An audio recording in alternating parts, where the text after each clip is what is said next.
Hey guys, this is M from Static Gaming or Mark from Static Gaming, and I know I haven't done a movie review in a while, so I figured I'd start off making these reviews again. Um, I guess I should finish off with the Star Trek series, but then I thought let's do something else. So, what I have here today is the original Godzilla on DVD. I've actually had this for a while, and I just can't believe I get a chance to really tell you guys what it's about. So, as you can tell from the title, it's about Godzilla, but what makes this one so unique is that it's the first one from the original series. It is the first one out of all the series.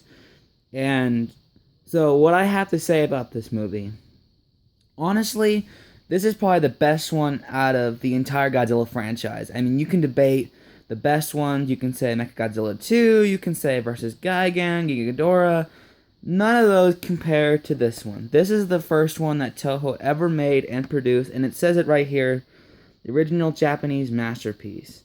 How could you not, I mean, how could you contend with a title like that and then it has this? I mean, come on, that's just perfect.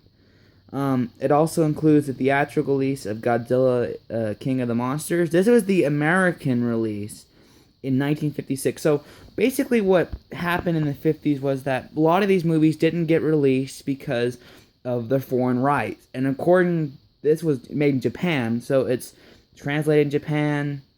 Yeah, Japanese actors. Well, the American publications release got a hold of this, and they wanted to make their own version, basically taking out various shots and replacing them with Raymond Burr.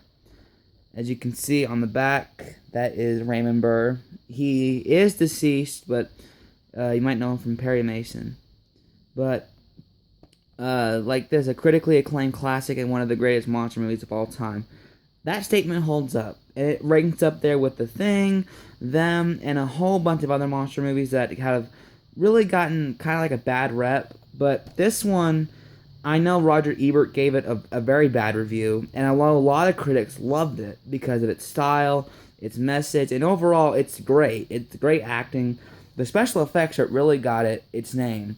See, Godzilla, instead of Toho using normal stop motion like we were doing in America back in the 50s, this is a guy in a rubber suit, and this is what kind of spawned the whole guy in a rubber suit franchise for the Godzilla series and multiple other movies that they come from.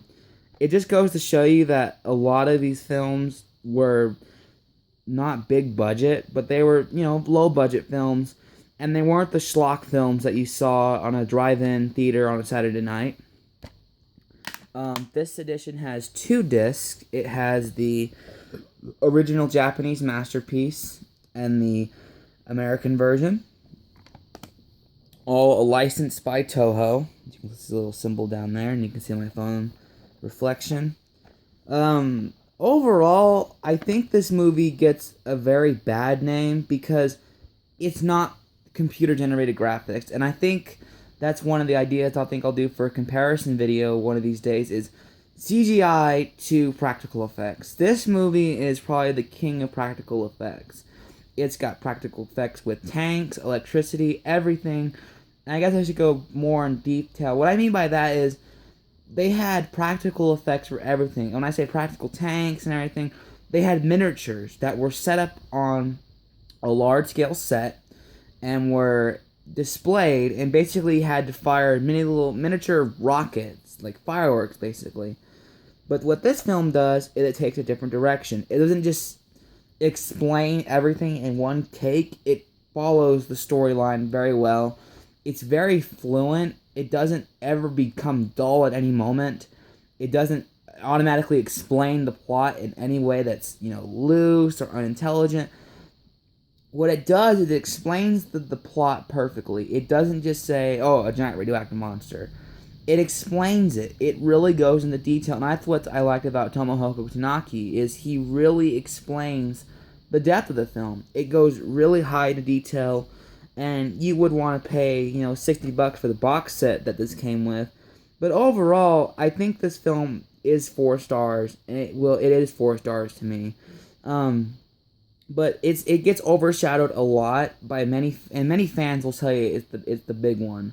Many, normal guys who go out and see movies, they'll tell you it's just a normal monster movie. This one, I think, gets overshadowed, but it shouldn't be, because this film really kind of brought the message of the nuclear age to the American public and the Japanese public.